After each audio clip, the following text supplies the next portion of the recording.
Hello friends, అందరికీ నమస్కారం. ఈ తెలుగు లైఫ్ స్టోరీ వింటున్న ప్రతి ఒక్కరికి థ్యాంక్ యూ సో మచ్. అలాగే విశ్వానికి కృతజ్ఞతలు. విశ్వంలో ప్రతి దానికి ఒక లెక్క ప్రక్రియ ఉంటుంది. అది విశ్వానికి విశ్వ నియమం. ఎవరైనా సరే డబ్బు సంపద వచ్చినప్పుడు దాని ఖర్చు పెట్టాల్సిందే. ఎంత ఖర్చు పెడితే, ఎంత సేవ చేస్తే అంత తిరిగి వస్తుంది. కొందరు ఎంత వచ్చినా ఖర్చు విషయానికి వస్తే వెనకడుగు వేసి పిసినారితనాన్ని చూపిస్తారు. లక్ష్మీదాసుడు వీరు. డబ్బుంటే ప్రాణాన్ని పోగు చేసి ఆనందిస్తుంటారు. లక్ష్మీపుత్రుడు వీరు. తమ సొంత కొరకు మాత్రమే ఖర్చు పెడతారు. సుఖ సంతోషాలను అనుభవించారు. ఇక లక్ష్మీపతి వీరు అన్నీ అనుభవిస్తూ విచ్చలవిడిగా డబ్బు ఖర్చు పెడుతూ ఇతరులను కూడా ఆనందింపచేస్తారు.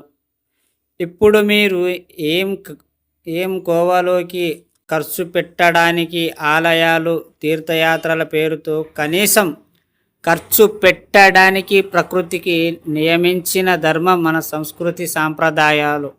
అలా వీటి పేరు మీద ఏమైనా కాస్త ఖర్చు పెట్టడం ఇతరుల ప్రాంతాల సంస్కృతులు పరిచయం, వారి వారి ఆచారాలు ఇవన్నీ తెలుసుకోవడం, అలాగే యంత్రం ప్రతిష్టల వల్ల అక్కడున్న కాస్మిన ఎనర్జీ తీసుకోవడం జరుగుతుంది. ఇక్కడ నుండి మీరు కూడా ఏదో రూపంగా వీలైనంత ఖర్చు పెట్టండి. ఇంతకంతకు తిరిగి వస్తుంది. Universe bless you. ఎప్పుడైతే మీరు ఖర్చు పెట్టడం మొదలు పెడతారో అప్పుడు అంతకు రెట్టింపు పొందగలరు. ఇది వాస్తవం.